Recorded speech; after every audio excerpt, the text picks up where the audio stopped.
will forever be a legend here at Tottenham. It's a massive club. Everything I do is for the long term. And still Ricky Villa. What a fantastic run. He scored. Gascoigne going to have a crack. He is, you know. Oh, he's there. Here's Lucas Moura. Oh, they done it. The wait for silverware is over. Hello and welcome back to the latest episode of the Tottenham Way. I'm Tom Barclay of The Sun. I'm joined by Tom Allnutt of The Times and George Sessions from the Press Association. And this is our December Q&A pod, where we listen to a few of the questions from our listeners and viewers on YouTube and Spotify, all over the place, and debate a bit of it. But before we get into some of those questions and points raised by our esteemed audience, I think the first place we have to start is that fascinating Micky van der Ven interview that he's done with Gary Neville on the Overlap this week, where he's talked a lot about Ange last season. He's talked a lot about the Europa League victory over Neville's Man United. He's talked about Thomas Frank and the difference in style, and also his ambitions to be the best centre-back in the world, and how he feels Spurs need to get back in the or maintain their position in the Champions League this season.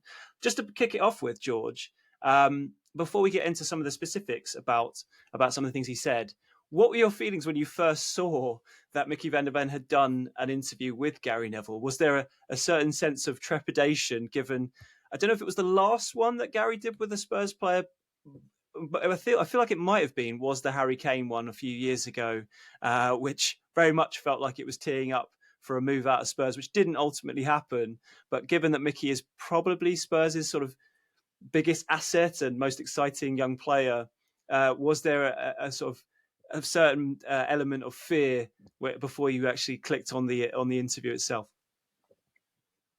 Yeah, I can't lie. When I saw the image, interview dropping tomorrow, I was kind of thinking, oh God, how many times is Real Madrid going to get mentioned? Barcelona, wanting to win the Champions League, compete for the biggest titles, that sort of stuff. And in fairness to Micky, he said he wants to be the best centre-back in the world. He wasn't entirely convincing when he said that. He sort of said maybe. But actually, he mainly just spoke about Ange Postecoglou, really, and the Europa League win. And I guess kind of looking at it from, what's the intention here? It's kind of hard to work out. I'm led to believe it wasn't arranged through the club. I think it was, through Micky's own people. So with that in mind, you would think it would be teeing up kind of a transfer, or putting the feelers out there that he's not quite happy at the club. But he just spoke glowingly about what winning the Europa League meant to him, and how much belief he had, and how sort of determined he and all the players were to do it. The only thing I'd probably say is I kind of expected more about Thomas Frank in there. And there was little bits like, I like, that we're more secure under Thomas Frank, and we're focusing a lot on set pieces, but there wasn't anything in there which I think really kind of said, Micky van der Ven is so behind Thomas Frank and is so committed to this project. But I think people will draw conclusions probably about the Ange stuff, whether you're in the Ange in or the Ange out camp. If you don't like Ange, you don't believe he was, a huge figure and central to this Europa League, when you'll say, look, he has no plan B. The players took control. If you're on the other side of the fence, which, I'll be honest, I am, I see it as, that Ange didn't have a plan B, but was willing to adapt, and wasn't stubborn enough to stick with something when he spoke with the players, and he empowered the players to be able to come to him and talk about changing the plan and not being so attacking. I understand that there will be people that will use it as a stick to beat Ange with, but it's not uncommon for players to go to managers and talk about what they're feeling because they're on the pitch. I've heard Roy Keane say it on the Overlap plenty of times about how he would tell Sir Alex Ferguson things. And I think there's the famous incident with Pep Guardiola listening to the Bayern Munich team to go more attacking in a Champions League semi-final, which backfired, but still shows that this does happen. It isn't kind of a one in a million thing. But yeah, I think the biggest takeaway for me was how much respect and admiration Micky van der Ven had for Ange Postecoglou, and still has, because he said, I still believe in his system. His system works, which is quite a striking and, eye-catching comment to be saying 5 months into the reign of the guy that replaced Ange, I thought. Yeah, that is an interesting point, and I definitely felt that sort of warmth that he had towards Ange come across in the interview. His face sort of lit up talking about him, and that, and also the sort of how much the players kind of urged Ange to switch it up, with sort of two big talking points that came from it, and confirming what we sort of pretty much knew, that and Ange talked about quite a lot, how they sort of parked the league and very much focused on the Europa League very early on into that season, once they realised that the league was kind of done with, which is interesting because obviously people talk a lot about finishing 17th, but there is context there, given how they had made it sort of lower down on their priority list. If it hadn't been the case, I still think that whilst they would have had a very mediocre season, it wouldn't have been quite as bad as that. But Tom, I wanted to ask you actually that final point about George, about Van der Ven's sort of warmth towards Ange seemed to come through. What did you make of that? Because I think at times, I've said, and I've written in the book about how the players sort of stuck with him to the end. I'm sure there will be certain players in the squad who weren't playing who will feel differently. But Van der Ven, such a key sort of part of that team, along with Romero, I felt like that came across. At times, you said you've not always been completely convinced of that. Did that sort of change your mind at all, or is it again sort of anecdotal and it's just one particular player's opinion? You guys so pro Ange, you'll take any transcript like this and dig out the shiny bits from it. It's interesting, isn't it? Like this debate about Ange. It's funny, in our comments we always get people sort of saying, on both ends of the spectrum, there are literally people saying, we should never have sacked Ange. Like, why didn't we just give him more time? And then underneath that, they were like, why are you guys still talking about Ange? Like, I can't believe it. And it's, even within the fan base, like, he really obviously polarizes people's opinions. I mean, I have to say, it doesn't surprise me that people enjoyed playing under Ange. Like, are we surprised by that? Like, it was obviously fun football. Like, I'm not saying it wasn't fun football. Like, when it was working, and Micky said when it was working, it was great. I think Maddison said something very similar, a couple of weeks ago, in that first sort of period, it was obviously exhilarating to play with. I mean, if you're a footballer, of course, it's great to think that, playing forward all the time, play without, play high risk, that's going to be super fun. But, there's another side of the game which isn't as fun, and it's also really important, and I think that really kind of came to the fore in the second half of last season. And, I don't doubt that a lot of the players felt warmly towards Ange. I also think the way it finished kind of conditions that. When you win a big trophy, of course, you're going to feel some warmth toward the manager. I do also I know that there are some players who, definitely didn't feel particularly warmly towards what was going on last season. And I agree with George about the sort of lack of backing for Frank that was noticeable. I have to say that, in terms of Van der Ven, and he's still talking about how he was shocked, that Ange got sacked.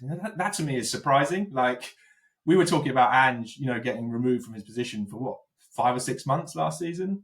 To think that anyone could be shocked that it happened. I mean, I know that, we can agree or disagree that it was the right thing, but to sort of suggest that it came out of the blue, I don't really understand that. I also thought, Van der Ven has played apart from the League Cup games, let's dismiss those, the important games this season in terms of League and Champions League, Van der Ven has played every single one, apart from one. The only one he missed was Newcastle. I was slightly wondering, I don't know, a little bit of credit there to the regime here. Van der Ven last season looked to me like a broken footballer. He looked like a footballer who wasn't going to be able to play enough games basically to make a serious senior career almost. I think we were all wondering if he's ever going to come back from these hamstring injuries, and he's playing every single match at the moment, and that is down to, the medical department, but also Frank, and I thought maybe there might be some sort of just some credit given there. And in terms of Anne specifically, well, that is interesting, isn't it? It's like quite a glaring omission to not mention his fitness at all, and as you say, in a sort of praiseworthy way over the current regime, from going from a player, as you say, who looked almost broken last season, to playing regularly now. You would have thought there'd be something on it, maybe a question, or Micky wanted to talk about it. I don't know. Just thinking it in my head now, I was like, well, if there's a reason behind doing the interview, is that because he didn't? Is the reason why there was no mention of that because he doesn't want to sort of flag it up. He wants to move past this period of where he had all these bad injuries, because he doesn't want to sort of make people aware of this history. But it is quite strange, isn't it, George, that there was no mention of that, whether it be in a praiseworthy way towards Frank and his current coaches from getting him fit again, or did that seem odd to you? It feels like a central part of the Micky van der Ven story. Yeah, I agree. The one thing I was kind of wondering, I guess when sort of thinking about the Micky van der Ven interview and his injuries, I guess he's not going to mention that he missed a big chunk of last season and the season before, because it highlights as a footballer that maybe your body's not as strong as it should be. It's a little bit brittle. I guess I wonder, does he give more credit actually than we think to last season? Because do you remember when Ange spoke about talking, and I don't know if this was an Ange thing or probably more a club thing, about changing the mechanics in how Micky was running? It was when he was sort of due back, I think, wasn't it, around January time, February time, and he sort of spoke in detail about he had been sent away to actually work on his running style. And I guess when he comes back in March, he came back for Elfsborg, didn't he? He came back with the Elfsborg game, played half of that, and then was out again for a while, having sort of not featured since December the 8th against Chelsea. And obviously the question was, when he's coming back, and Ange kept saying, sort of next week, it won't be far off. And they ended up looking externally for extra help with his mechanics of his body, as you say. That's an interesting point, Joe. Sorry, carry on. I just kind of wonder, I understand why we think this, and I sort of think this as well. I think one of the big things that Frank has done is he has managed the squad well. It has lent to kind of not having a consistent 11 or sort of 12, 13, 14, but he has managed the minutes of the squad well. But I wonder if Micky van der Ven actually thinks that he sorted out his injury problems at the back half of last season when he worked on this new running style. And I guess when he came back, he wasn't playing 3 games a week. He was mainly playing in the Europa League, wasn't he? But he obviously felt his body was strong enough for those final 2 months. So maybe he just felt like he sorted it out last season. It isn't something that the new regime had sorted out, even though I agree with Tom. I think that probably that's something where Thomas Frank should get credit, that the health of the squad in terms of muscle injuries has certainly improved. But I just wonder if Micky maybe doesn't see it like that.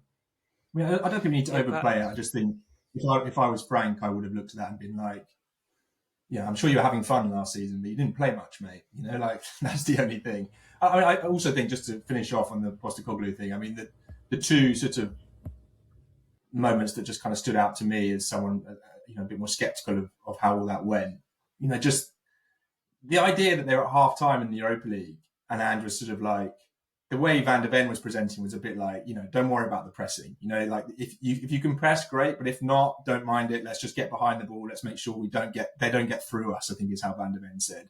And it was basically, what was the line? It was, we're 1-0 up and we're effing going to win this game, And it's just, it comes back to that thing where it's like, why does Ange think that this match was fine to play in a way that wins the match, and yet all the other Premier League games had to be sort of sacrificed on the altar of his methods? Like, why was there always this kind of like tier system in kind of Postecoglou's mind, where some games were basically chuckable because it was like, we have to play this way and it doesn't really matter if we lose, and yet when it comes to the final, it's suddenly a must-win game. I just never got my head around that. I never thought Postecoglou answered it correctly. He had this idea about cup games being slightly different. That's just not how elite managers work. The elite managers say every single game is exactly the same. You need to play the same way. Every win is important. I never understood that, and I thought that was really interesting what Van der Ven said about his methods. I think that's to do with his confidence in Van der Ven and Romero. I think he felt like when he had Van der Ven and Romero that Spurs could beat anyone, because that defensively, even if Spurs were playing kamikaze football, those two probably could get back against most teams and cover up the mistakes. And I wonder if that's what, and I think he did speak about how they felt like in that Europa League campaign, once they got ahead, they couldn't, the opposition wouldn't be able to break them down. He didn't say because we had Micky and Cuti Romero, but when you think of that Frankfurt game, it's similar, isn't it? They get 1-0 up and then they lock it up. The Bodo away performance, Bodo didn't have hardly any chances. Once Spurs get the goal, they then lock it up. So I wonder if it's kind of to do with that. And And in fairness, at that point, what can they achieve in the league? You know, we know that they're going to come between 12th and 17th. So I wonder if that's why. But I think probably what we're all thinking is, why didn't he kind of bring this style in earlier? You know, when it was Archie Gray and Radu Dragusin and Ben Davies at centre-back for 3 months, probably that's, you know, Spurs still had good attackers. And I wonder if Ange, on reflection, would say, actually, if I'd brought this in earlier, we probably would have finished 11th or 10th and we wouldn't have had 22 defeats. And maybe everyone says, oh, you know what, it was a bad Premier League season because of the injuries. But he didn't. And obviously the heavy losses, the 6-3 at Liverpool, you know, the Everton away performance, they're the ones that people remember in the Premier League. And I understand why, because they were terrible performances. And you kind of think if this more pragmatic style could have come in earlier, maybe it could have worked in the long run. Yeah, I mean, I will never understand why it wasn't used, if anything, just as practice towards the end in the league games for the Europa League. Why I didn't do it more often? I don't get it. I agree with Tom on that one, and you know, people have already pointed out the idea of essentially not chucking games in the Premier League, but sort of deprioritizing them. This is from the same person who, you know, had a go at a journalist for questioning his integrity over the Man City game. The idea in the previous season, if they'd effectively chucked that to avoid Arsenal winning the league. So I mean, it's all part of the wonderful kind of narrative around Ange, which is why we're still talking about him now. He's full of contradictions. It just makes for great talking points on podcasts amongst fans. It probably is damning of Frank to a certain extent that we keep coming back to talking about Ange. That shows you the sort of the way it's going at the moment. If things were going so well or so much better, it would just be consigned to the past. But because things are going badly at the moment, it feels like people just can't help but sort of hark back to the past, albeit obviously Micky's done his interview, so that's part of it. Just to move it on to Frank, Tom, what did you make of some of the points that Micky made? Not so much about, you know, George has already touched on, and you've sort of agreed about maybe Thomas might not be feeling particularly happy about certain elements of how, or the lack of passion perhaps for him that came through from Micky, but more the specifics about training. And he talked a lot about how they do a lot of walkthroughs against the opposition, or preparing for the opposition, because obviously they can't train that much with so many games. But you know, when watching Spurs at the moment under Frank, it does feel that they're very, if obsessed might be a bit strong, but very, very concentrated on stopping the opposition rather than doing things to themselves, which has been one of his sort of biggest criticisms. And I felt like watching that Van der Ven interview, that almost confirmed that that keenness to focus on the opposition ahead of games more than maybe your average manager. Did you agree with that? Did you sort of see that coming through in that particular interview? Yeah, and it wasn't glowing, was it? I didn't feel. I mean, he wasn't sort of saying, you know, and it's brilliant analysis, and we love the kind of details, and which he could have said. I also, I mean, you know, we're slightly reading between the lines, but I do think it felt like he felt it was underwhelming. You know, the kind of just maybe slightly boring. You know, like the idea that lots of walkthroughs and training. I think he said Italian style, which, you know, has worked, by the way, for lots of clubs and lots of managers. But Conte was also a bit like this, you know, in terms of that Italian style, you know, lots of walkthroughs, lots of analysis, lots of basically moving the ball around the pitch, and then players have to react to where that ball is and adjust their position and shape, you know, a lot of work on shape. Yeah, I didn't think it was glowing about Frank. There's no doubt about that. I have to say there are a lot of very successful managers who work like that now. Unai Emery is like that. You know, his tactical analysis sessions, his video sessions are extremely long, very heavy, very one-to-one based. It's not all, you know, five-a-side football out on the training pitch. And it's certainly not kind of, you know, arm around the shoulder, old school man management style. It's analysis, you know, and there are lots of very successful coaches who are doing that, you know, and this is kind of part of a wider theme in the game at the moment, isn't it? That basically a lot of the kind of younger, let's say, kind of fashionable coaches are very hands-on coaches. You know, I mean, this is, you know, no more of an issue, for example, at Real Madrid, where they're very used to having someone like Carlo Ancelotti who gives everyone freedom and space. And then Xabi Alonso comes in, and maybe we could say slightly more kind of Frank style, wants to really, you know, get into the details of where everyone is, what everyone's doing, the little rules, the little, you know, nuances of the game. And probably players don't really enjoy that as much. What I would say is you need results to back it up. It's the kind of thing I think that when you're winning, you think, yeah, this is great. This is brilliant. The detail is fantastic. When you're losing and you're not playing well, like Spurs are at the moment, I can imagine going to training every day. You're like, we're doing all this work and analysis and it's not really working.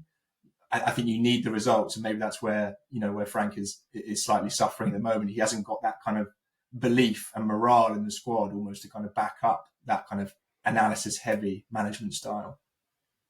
Yeah, it feels like, to use an analogy for sort of school education, it's almost like going back to learning your times tables as opposed to going for a sort of different kind of approach to trying learning. Just that rote learning. A lot of coaches seem to be going back to that to try and drill it into players. And yes, it's boring, but as you say, if it's effective, which it seems to be for a lot of managers, then maybe it's the better way than doing it than trying to make everything fun, like maybe Ange might have done.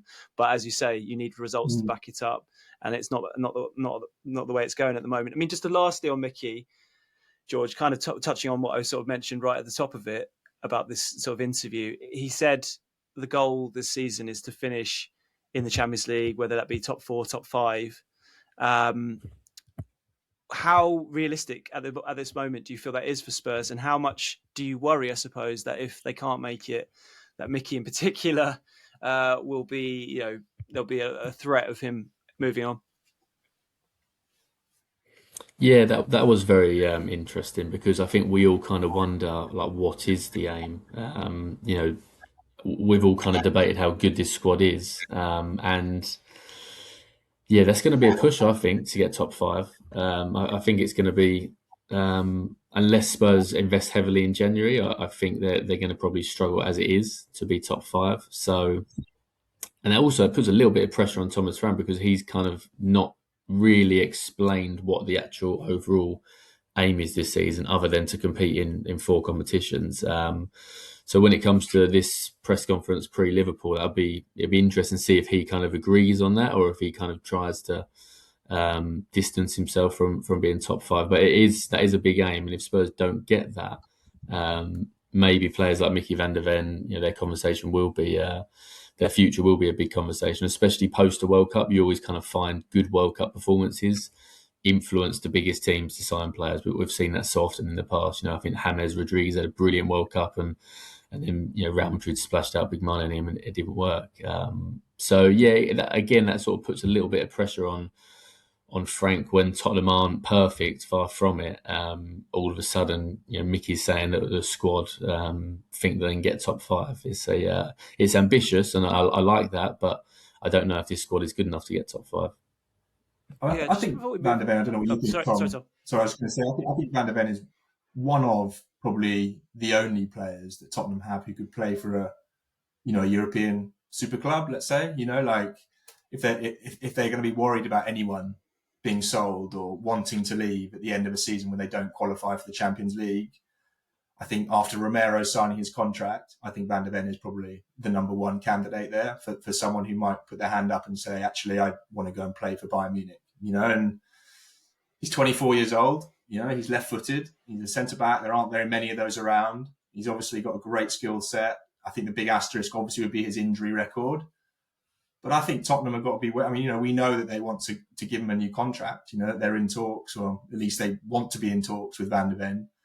But, he's represented by an extremely big agency who, make very big deals with the biggest clubs. And he's at that point in his career, I think, where he doesn't, need to make a move. He might think this is a kind of prime time, so Spurs have got to be wary, haven't they? Because these are the kind of players who, that's the problem, is when when the performance dips, suddenly the really good players who you do have suddenly start to look elsewhere. Yeah, I also, listening to that interview, made me think he could play a left back, couldn't he, as well, for a top club? I wouldn't be surprised if someone like he does for the Dutch team. Yeah, you pointed out there aren't that many left-sided centre backs, but when you watch him rampaging forward, I wonder if you were a Real Madrid or something like that, and if you needed a left back, you might even consider him in that particular position. I mean, just before we move on to some of the listener questions, it just struck me, you mentioned James Maddison talking about not being particularly happy being subbed off a lot last season under Ange, but he didn't really ever. I didn't ever really see that come across on the pitch, that frustration, even though it totally makes sense. And the same with Micky talking about the style and being not particularly happy with being so exposed at the back. I didn't feel like that really came across that much last season. And this year, in isolation, you might think it's something of nothing, such as Jed Spence getting frustrated as he subbed off at Forest. But when you add a few of them together, such as, again, Jed and Micky after the Chelsea game, there seem to be a few of these sort of on-pitch incidents of players kind of showing their frustration a bit towards the manager, arguably, which didn't really happen that much last season. Maybe I'm reading too much into it, but Tom, do you see anything in that? Is that telling at all over how the players feel about Thomas Frank at the moment? The fact that we've seen a few more, or seemingly seen a few more incidents of frustration shown in front of the crowd. I mean, there were a few bust-ups last season, weren't there, in terms of post-match? But most of them involved Ange with the fans and not the players. Yes. Was there one with Pedro Porro? Was there one with Pedro Porro away at Bournemouth? Am I misremembering that, George? I think Porro was. Wasn't it Porro and Spence were sort of defending Ange against the away fans, if I remember rightly. I don't think it was like the Ange, manager versus the player. And there wasn't one in terms of subs like there has been recently. I mean, I agree. I do think that this season, the kind of descent that we've seen on the field and with regards to substitutions, I think is a concern. I definitely think that needs to go in the kind of negative box. In terms of Frank's position and his future, because it kind of speaks to a sense of unrest. Maybe disrespect is slightly too far, but I think a slight kind of lack of consensus and belief in everything that's going on. And to some extent, players obviously are going to be angry and frustrated when they're playing like they're playing at the moment. And it doesn't always have to be about the manager. It can just be about the performances in general. But I do think a happy camp and a happy ship, you don't see that kind of thing happening for sure. Yeah, I agree with that. Right. Well, let's move on to some listener and viewer questions. Just after the break, we'll come back in a second and get into them. Okay, guys, we've obviously had quite a few comments on our various platforms, whether it be YouTube, whether it be Spotify, emails, which you can email in at the Tottenham Way pod at gmail.com and various other places. And we've sort of gone through it. Unsurprisingly, there's a consistent theme, and it's mainly surrounding the manager and also the squad and the quality of it. Let's start off with the manager, and let's kind of reflect kind of both sides of it, to be fair. Let's start off with the positive side. And George, do you want to read out or give a flavour of, we've had an email, I think it's emails from Ian Bishop and Huntley Foster, which are kind of talking about how they want to stick with him because they want to grow with a manager, a bit like how Spurs did with Poch. Do you want to give us a flavour of it, George? Yeah, sure. Yeah, we had a brilliant email from Ian Bishop. So I'll read kind of excerpts of that. He said, I always enjoy your pods, even when we're struggling for anything to give us some optimism. Forest away really does feel like a massive step backwards. The performance even more than the poor result. The buck ultimately stops with the manager, but in my opinion, the players should be having a long look at themselves. Tactics are one thing, but a lack of fight and commitment is unforgivable and down to individual players. Many of these players got previous Spurs managers sacked. I really had high hopes that Frank would prove to be an excellent appointment. He does need time, in my opinion. While I've significant concerns, I'd stick with Frank for now and back him in this window. We can't keep ripping up and starting again. And we had a similar sentiment from Huntley Foster, which was on one of our YouTube comments. He said, I'll be honest, I want a manager that grows with us and that hasn't necessarily done it with anyone else and builds an affection with the club, just like Poch when he came from Southampton. I think Frank could be that. There is something un-Spurs about having Jose, Conte and George Graham, managers with no real love for the club. So I guess that's two, pro-Frank comments, and kind of understanding, I think, of the situation that Frank is in, taking over a new club, but urgent for him to get time. I mean, going back to you, Tom, do you think there's kind of been enough to warrant him having time? You know, is it understandable that, you know, we're only a few months in? It's not going to be, you know, sort of flowers and daisies, is it, this early on? No, it's not. I mean, I think I always think with these kind of arguments, it feels like it has to be like black and white. Like you think it's all Frank to blame, or you think it's, you know, completely about the players and that Frank is a brilliant manager and needs to be given time.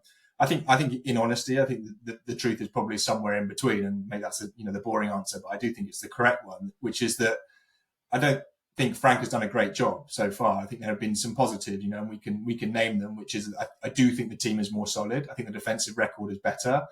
I think the injury situation is much better. You know, there have been injuries clearly, but most of them have been the key ones were pre-Frank and have been non-muscle injuries. And, you know, we can't discount that because it was such a derailing factor in the last 2 seasons that improving the record on muscle injuries is actually a big step forward for Tottenham. It is.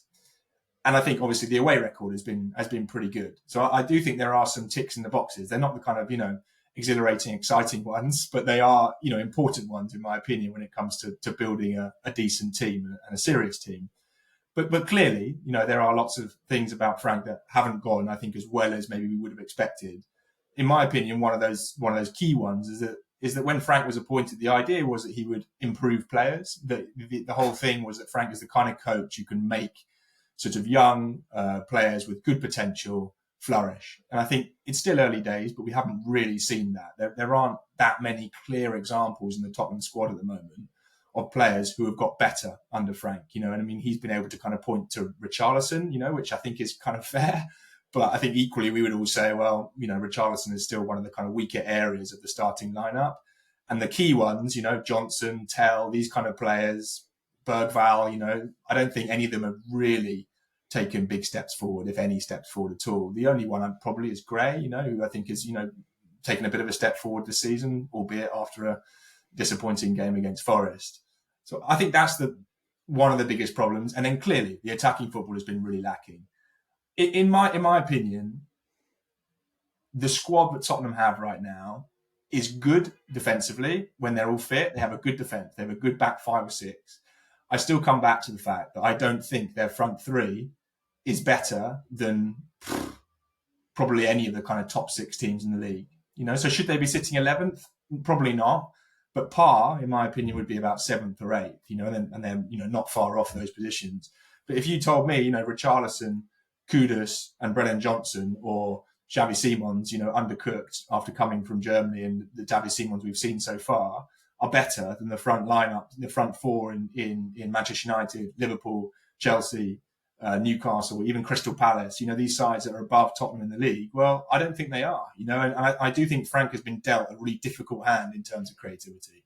And that's why I do think, you know, that ultimately Spurs have to invest. They have to invest better, you know, and we've heard a lot from the Lewis family about how that, you know, this new era is going to be based on sporting success. Well, we'll see, you know, in the next couple of transfer windows, because ultimately I think they have to start signing more players who are Premier League proven, who can hit the ground running. And you know, we know that Frank wants players who can improve the starting 11, and he also wants players who are more experienced. You know, players who not necessarily older, but players who are proven in the Premier League, who are proven at the highest level, not squad players, not potential players. He thinks that the lineup needs to be improved. And I agree with that. I think he needs that backing, ultimately. You know, it's not that he's done a perfect job, but I think he needs to be given more time and better players, and then we see at the end of the season where he's at. It's funny, Tom, that you mentioned about Parr. It's just reminded me of one of the great features, I suppose, that one of our listeners, Phil from Croydon, sent in, basically using a golfing analogy. It's a shame Marcus is not here, because I know he's obviously a big golf fan, of measuring Frank's success so far based on each individual match, whether it would get a par score, birdie, eagle, double bogey. And I think he makes him +6 right now after Forest, which I think he gave him as a double bogey, which I think feels about right. I mean, not making it up, basically. No, I think it started off nicely. An eagle at Man City with that 2-0 win, a birdie at home to Burnley. I think he gave Spurs losing at home to Bournemouth as a bogey. I feel like maybe that's quite generous. But then it's kind of dwindled a bit since. He gave a double bogey for that defeat at home to Chelsea, which I think on paper a 1-0 home defeat to Chelsea is probably not that bad, but I guess that's the context of it. But yeah, loved it. Very creative. I'd love to hear any other listeners to see what they and viewers what they make of it of Phil's golfing analogy, and where do you rank them at this stage? Frank's if he had a scorecard, where would he be at this particular point? But back to your point about Frank overall at the moment. I mean, it's interesting you say about defensive improvement. I mean, they have just been beaten 3-0 at Nottingham Forest, and it could have been more, and maybe should have been more. And there are plenty of other games like that. I mean, I just mentioned Chelsea. That should have been 3 or 4-0. I mentioned Bournemouth.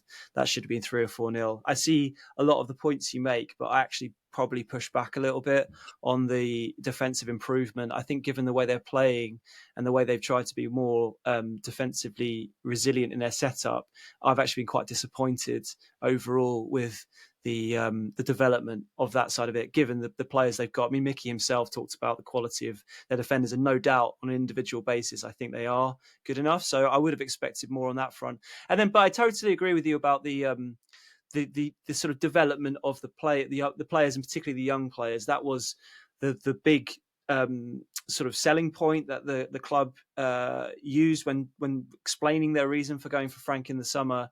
And there haven't been that many success stories so far. He's chopped and changed a lot. There's been a lot of games. He's been getting used to that. So maybe there are elements of that. But there are two players that I wanted to single out.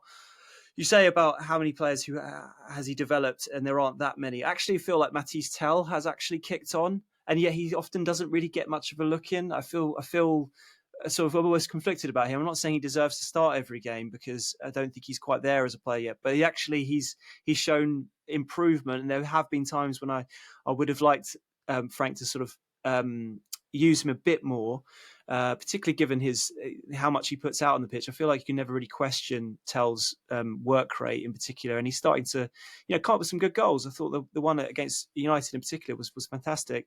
But the other one is Lucas Bergvall. George, what do you reckon to Lucas? Because when you look at his skill set, he feels like the most exciting prospect and the sort of gem in Tottenham's squad, really, going forward.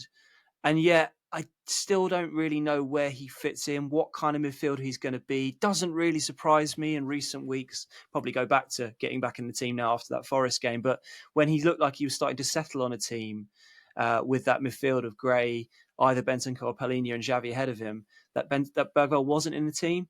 And he is someone that I really feel like, as I say, Frank's got a bit of a diamond there, and I want to see him really, or rough diamond rather, and really mould him in a way that can make him absolutely central to Spurs going forward. But I don't really see it at the moment, and I wonder if Frank's sort of himself wondering what to do with him. Would you agree with that?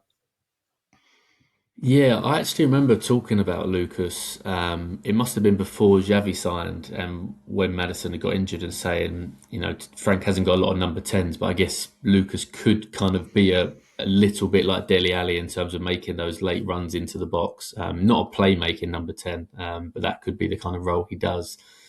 And I think that's where Frank sees him, and I don't really like that. I understood him trying that when Xavi wasn't there, or as kind of an alternative to Xavi every so often. But we saw, Bergvall was kind of running the midfield in the Europa League in those latter stages, wasn't it? I thought he was arguably one of Tottenham's best players in that competition. But overall last season, really, remember him being brilliant in the Frankfurt games and ours at home game, I think, rightly. I think he got injured after the Bodo game, but again, he was brilliant in the home game for that. So, I think Archie Gray and him are the future of Tottenham's midfield. I really do. I don't think they're good enough now to be playing every week in the Premier League. Clearly not. But I think one of them as the 6, one of them as the 8 is kind of what clearly everyone at the club envisages, because that's why you've spent so much money, certainly in Archie's case, on 2 teenagers. And I think this is where it's a concern with Frank, because, we want him to kind of come in and improve players and, lift everything up. But Bergval's kind of going backwards a little bit. We saw a brilliant performance from him against PSG. And then he's nowhere to be seen. And this is something we've seen a little bit often.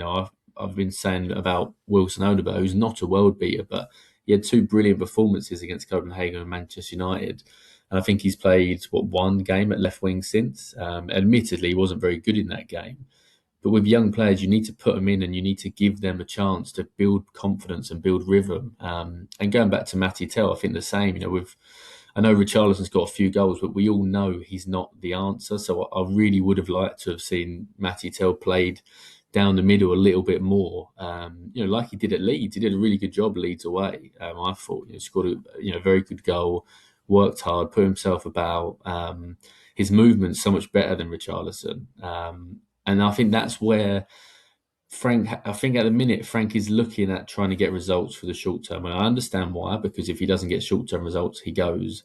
And he's looking at Richarlison, he's looking at Bentancur, he's looking at Paulinho. But that's only going to get you so far. Those guys are not going to be at Tottenham in 2 years' time, in my opinion. And Frank George, won't be. What are his other options, for example? I mean, who else is he playing up front apart from Richarlison? Well, Tell. Why not play Tell? Because, as I've just said, Tell plays away at Leeds, and I think that's one of Spurs' best performances. Odobert, Tell and Xavi were popping the ball about.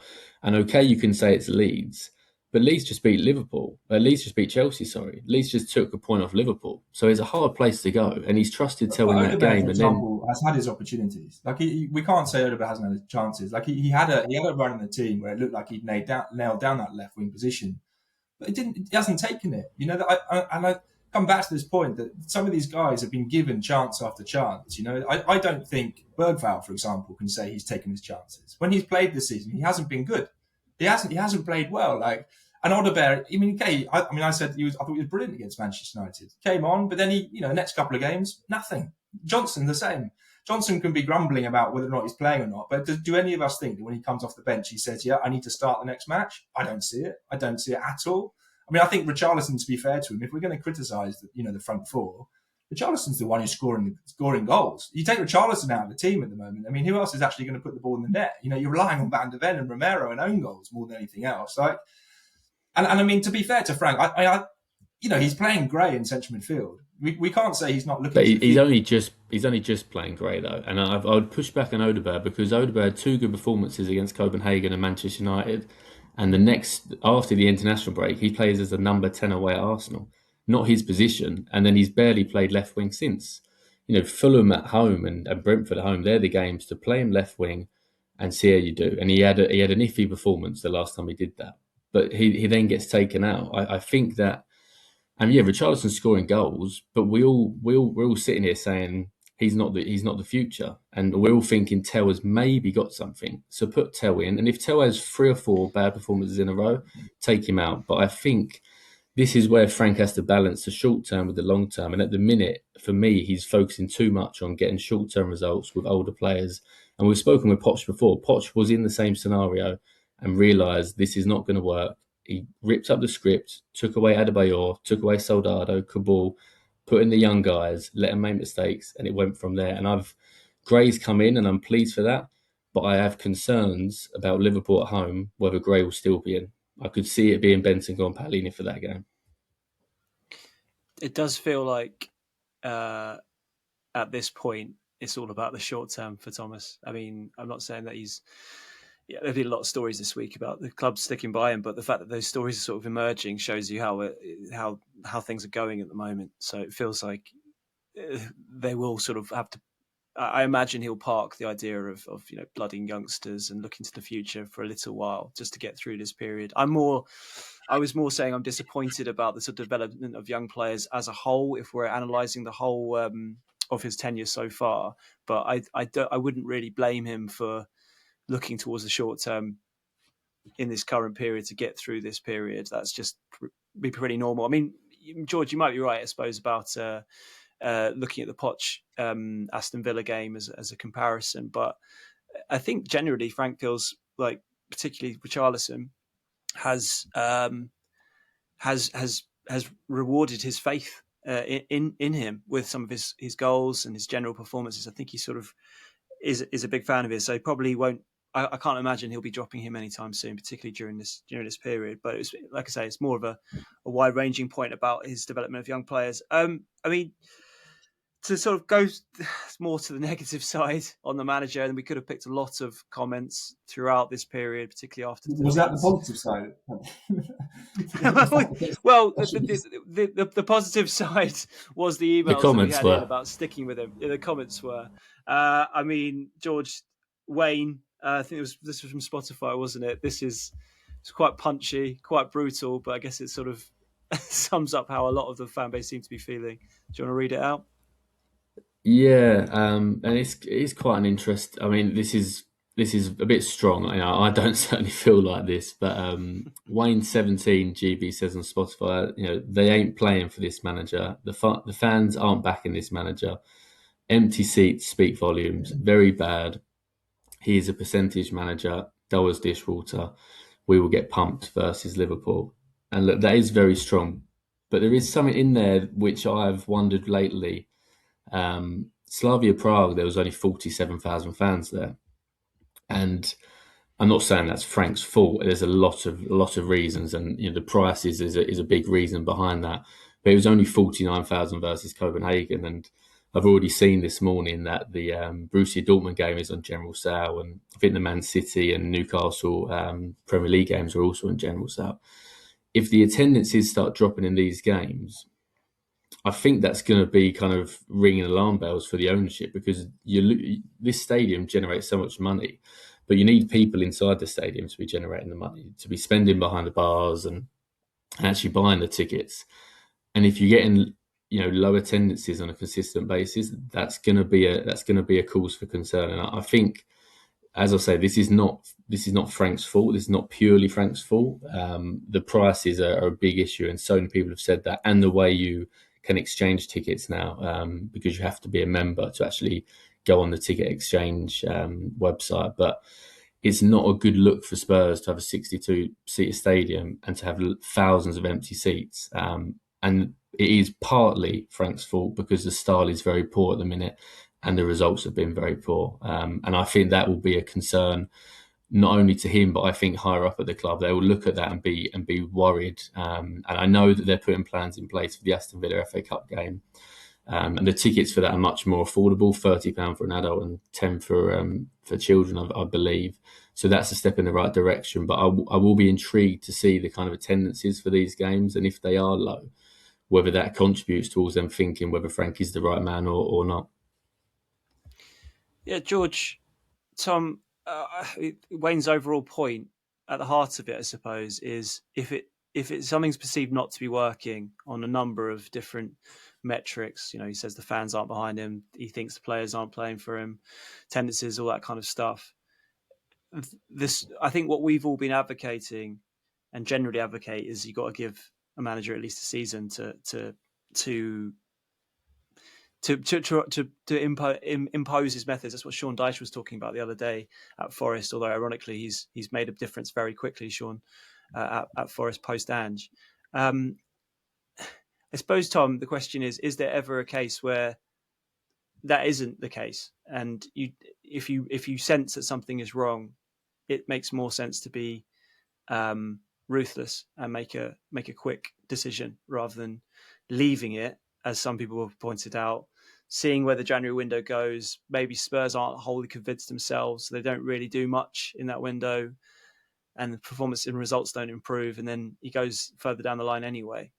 How do you see it, or is it basically at this stage, looking at how he's taken over from the previous manager, there is no sense that he should go anytime soon. You've got to stick with it for a while to give him a real chance. Yeah, I mean, I think there are a couple of factors. I mean, you can definitely make a move early, and sometimes that's the right decision. I don't think sticking and just giving time just for time's sake is the default position to take. I mean, Nottingham Forest is a great example of that, to be honest. That probably Marinakis realizing that it was not the right fit, not the right time for Ange, and moving to Dyche, I think has been proven to be the right call, given their upturn. I think that the kind of 2 or 3 factors there, whether or not you make a move mid-season, are the players still behind the coach? Does he, it's the old cliche, does he still have the dressing room, behind him? Only people inside the club can know that. We're guessing by looking at the body language on the pitch. We've talked about the substitutions, etc. Is that just 3 or 4 players? Is that just frustration? Or is there a kind of a wider, dissatisfaction, excuse me, with Frank's methods? That's a big factor. And I think the other, huge part of this is, what are the alternatives? And I think we've talked about this. Part of the Frank debate has to be, what would Tottenham do? Because if the alternative is having an interim, coach for, the rest of this season, we're talking about 6 or 7 months worth of football. I personally don't see that as a better alternative. And we've seen how Tottenham having interim coaches before has gone. It hasn't really gone well. So at the moment, unless they're, DMing 2 or 3 really brilliant coaches who they think, and they get a green light from one of them that says, yeah, you know what, I want to come mid-season, I want to leave this club, or if they're available, I'll sign and, you'll pay the wages, whatever it is. I don't think chucking Frank this early is really the right call. But this is always a moving debate. We talk now, on Wednesday. If in 2 or 3 weeks there have been more performances like the one against Forest, then suddenly, results take over, and the narrative kind of explains itself. That is the problem here that Frank has. It can go one of 2 ways. He can these kind of doom performances that we've had, the handful of games where it's been so poor, if they become less and less regular and we see more consistent performances, then of course, Frank's going to turn this around gradually and they'll probably see it out at least until the summer.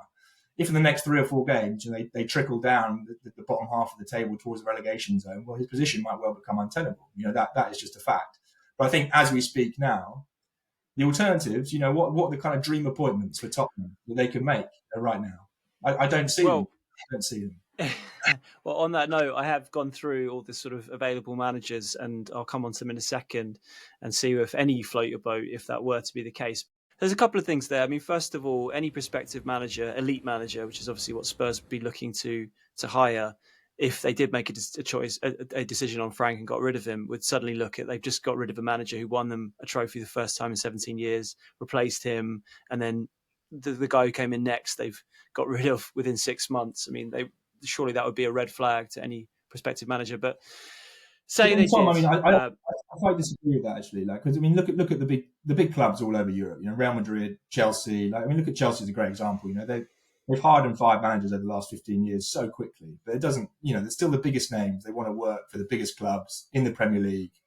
With that ability to sort of say, yeah, I'm the guy who's actually going to turn this around. I don't think Tottenham will have a problem necessarily attracting. I don't think they're going to get the biggest names. For example, I don't know, I don't think someone like Tuchel, for example, after England is going to really go to Tottenham now. I don't see that. But I still think it's a very attractive job. I don't think managers will look at the history recently and say, I don't want to go there. Well, maybe, but I suppose when you think of what Frank said the other day about this not being a quick fix, if that is the case, and if most managers, from the outside, look at the Spurs squad and the situation and feel, this is going to be something that's going to take a while, there's going to be some pain there. I would argue that if Spurs, ditch Frank straight away after doing the same thing with Postecoglou, that could be something that might put them off. But hopefully you'll be right if that in that scenario. But I was just going through the available managers at the moment. George, do any of these, if they were to make a change, and obviously, it always feels a bit sort of strange talking about this, and you feel slightly disrespectful to the current management. But so many fans are talking about it. Do any of these, available managers float your boat at all? You got Xavi, obviously was at Barcelona recently. Thiago Motta, Edin Terzic, Stefano Pioli. I'm not actually sure if he speaks English, but he obviously did well. I think he won the title with AC Milan. And then after that, you're talking about Ralph Hasenhüttl, Lucien Favre, and then potentially talking about the idea of an interim. I do look at Celtic and what happened with Martin O'Neill. So obviously, people will talk about Harry Redknapp or someone like that and think, well, his time is gone. But when you look at the impact that Martin O'Neill made recently at Celtic, maybe it's a completely different situation. Is it beyond the realms of possibility that you look for someone who has been there and done it before, albeit a long time ago, or is that just pie in the sky at this stage in the modern Premier League? Very different. I mean, it's not a list of stellar names, is it? I don't think. I mean, that's fair to say. It probably leads me on to actually, we had a couple more comments. And it's funny you mentioned Harry Redknapp. Stephen Smith 4240 on YouTube said, make a call to Harry Redknapp. And actually, there was another one, TVGCMMA 9215. Be good if we had your name next time on YouTube. But they suggested Robbie Keane, actually, which is really interesting. I don't think Robbie Keane's going to be the Tottenham manager in the next 2 years. But actually, he's doing really well with Ferencváros. Just got a great win against Rangers. He also won the league. He won the Hungarian league last year, but also won the league with Maccabi Tel Aviv, I think. And he's doing really well in his coaching career. So that is one to maybe keep an eye on down the line. But we also had another email. I think it's from Go Batia, and he didn't actually say who he wanted in the email, but the subject was "Bring back Poch ASAP." He said, imagine what he'd do with Bergvall, Gray and Moore, Argentine manager inspiring our Argentine captain. He'd coach Jed, Porro, Destiny, get the best out of Kulu, Madders, Randall, Xavi, Kudos. He'd replace Vicario, bring in better players. He worked at PSG, Chelsea and the USA, give him a 5-year deal. And look, me and Tom spoke about this recently, and I don't think it's going to happen anytime soon because he's cleared the USA manager, Pochettino, but he's just in the shadows, isn't he? And it just feels like an itch that just needs to be scratched. And I guess at a point where, Ange couldn't unite the fan base, Conte couldn't unite the fan base, Frank hasn't so far. The one person you think would unite the fan base and people would give him time, and I think they'd give him loads more time than anyone else, it would be Pochettino. And I guess for Frank, that is going to be sort of in the shadows. Any time he's not doing well, Pochettino will be mentioned. And we had it last season with Ange. I remember Poch doing an interview in March time when Ange was under big pressure then, and sort of think, it feels like, put 2 and 2 together. But I think Poch, whilst he's, there and not come back to Spurs yet, he's always going to be an option. And I think the more you think about it, the more it does make sense. I just don't know when that will happen, but I do think that will happen at some point. I think, Let's move apart on. from the Poch, sorry, I was just going to carry on a little bit. I just think apart from the Poch scenario, which I think is clearly there, and we know he would love to come back to the Premier League and absolutely love to come back to Tottenham. And I think as the season goes on, if Frank stays in place but doesn't kind of prove himself, as it were, that's going to get more and more of a likelihood, right? Like at this point, it's obviously too early. But if in March, April, Tottenham are still sort of, let's say, 8th or 9th, just enough for Frank to still be in a job, but not enough for people to be happy about it, then I think Poch becomes more and more of a kind of a compelling case. If not, I think there are 2 other ways that Tottenham, if they went down this avenue, could go. Like, one is clearly there are 2 or 3 managers in the Premier League right now who I think are very much kind of up and coming, right? You look at Glasner and you look at probably Iraola, probably the 2 that I think you would say are right there for the next kind of big club who are looking for a manager, whether it be Spurs, Chelsea, Man United. They're probably going to have a good hard look at those 2. And the question is whether they're just sort of another Frank in that regard. If Frank hasn't done it at Tottenham, will there be a slight kind of, cold feet about appointing a manager lower down the Premier League? Quite possibly. Often clubs, they'll do the kind of the opposite of what they did before because they feel like it didn't work. I personally think Iraola is a fantastic coach, and I think he'll do really well somewhere. I'm not sure if Glasgow's style of football will scale up. Let's see. The other way to go, isn't it, is to kind of go down the kind of superstar route, and you think post-World Cup next summer, I think there will be, 3 or 4 quite big names possibly available. Tuchel could be, maybe, we don't know. Nagelsmann, for example, who knows? Ancelotti, who knows? There are some Poch obviously in that group, big name managers who are probably slightly kind of freelancing at the World Cup because it's a huge event and could be available after that tournament. But I think, whether Spurs go down the kind of, up and comer route or the kind of proven stellar name route, there's no guarantees, and everyone, let's go back to the summer when, okay, lots of people had reservations about Frank, but he'd done a fantastic job at Brentford, and lots of people thought it was a really good appointment and a really sensible appointment. So, I come back to the fact that until the squad improves, until the ownership are prepared to make proven signings and pay big wages, the idea that Tottenham can consistently finish in the top four, you're asking a coach to perform miracles. Yeah, I mean, we had a lot of questions and comments about the squad, but I think we're going to sort of run short of time. We're going to move on to Liverpool in a minute, but just briefly, I think Glasner's fantastic. I really do. You say about whether his style will scale up. I mean, I remember towards the end of not last season, the season before, when he still had Michael Olise, obviously Eze. I watched him play Man United at home, and yes, Man United were a bit all over the place, but the football they play was absolutely sublime. He's won the FA Cup with Crystal Palace. I mean, that in a nutshell sums up his ability. He obviously has won the Europa League with Frankfurt. I think whoever gets Glasner, he is absolutely top manager. He's shown he can adapt, he can change it up, he can be defensive. I mean, Palace's players, they're outperforming. They've been constantly outperforming themselves for a long time now. I think he's fantastic. But anyway, let's move it on to Liverpool. George, such is the way with Spurs at the moment. Liverpool's starting to pick up some form. It feels like the whole Salah situation has maybe galvanised them. I don't know. Slot suddenly feels like he's in a better place, and they were very solid against Brighton. Obviously, Salah's going to be at African Cup of Nations now, but they've got so much quality, and they look far less fragile at the back than they did just a few weeks ago.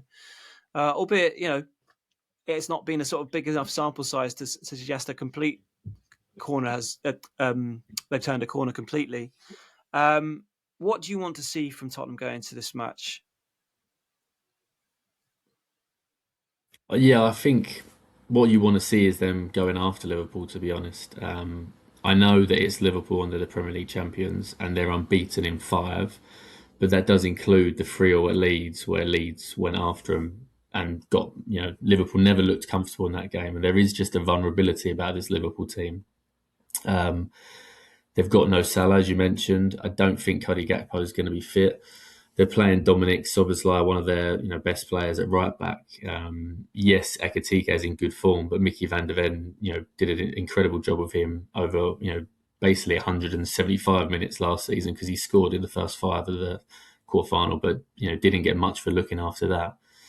So there is quality in this Liverpool team, but Tottenham have to be bold and they have to be ambitious on the ball. And I think that it's the type of game where a reign can be kind of decided on this game. If Frank can go after Liverpool and Spurs win, and people see kind of Xavi dominating and Kudus taking people on, Richarlison taking his chances, it's the sort of match where fans will be convinced that Frank can be the right man, because it's a big game and he hasn't gone into his shell and been pragmatic. He will need to be pragmatic. Spurs will need to be pragmatic. I'm not saying they're going to attack Liverpool for 90 minutes, but I think certainly in the first half, you need to see more from Spurs. Spurs need to be trying to dictate the game and taking it to Liverpool, not waiting for sort of the mistake to be made or for set pieces. I would like to see Archie Gray in this game, probably alongside Paulinho, I think.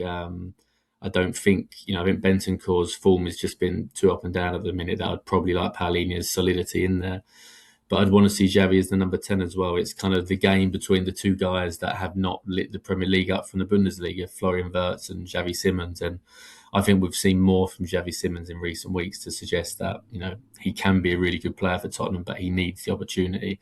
But yeah, it's a big game for Thomas Frank, there's no doubt. And I just hope that he's brave in this match and he doesn't kind of just go back to being so worried about the opposition that it's all focused on how good Liverpool are. Spurs are not as good as Liverpool, admittedly, but they've got good players and they can hurt Liverpool on their day. Tom? Yeah, I mean, they're only 4 points behind Liverpool, and the table is still scrunched. It's really compressed. I keep thinking that at some point, a pack is going to pull away and the top kind of 4 or 5 is going to look like, that they have to be caught. But, the table is still so tight that any team who kind of puts 2 or 3 wins together can go from 12th to 4th, and I think that's what Tottenham have to look at. And I think Van der Ven actually mentioned that, didn't he, in the interview? He sort of said that, he expects in the next month or two, for the table suddenly to stretch out a bit. And I'm sure that is on the players' minds. They probably are thinking, we haven't played well. and there's been some bad performances. But ultimately, if we can just get it right and get some consistency and put 2 or 3 wins together, they'll be right back in the position where they want to be, which is in that kind of top 6, challenging for the top 4 or 5.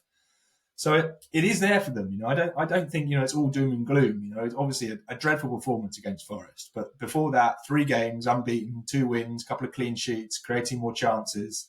If they can put on a good performance in this game, and get some sort of result, then suddenly, maybe we're thinking, that things can be more positive again. But, you asked Tom, like, what do we want to see? We want to see chances, don't we? We want to see a bit more invention, a bit more creativity and bravery, I think, just a bit more direction and purpose. A team that looks more unified, ultimately.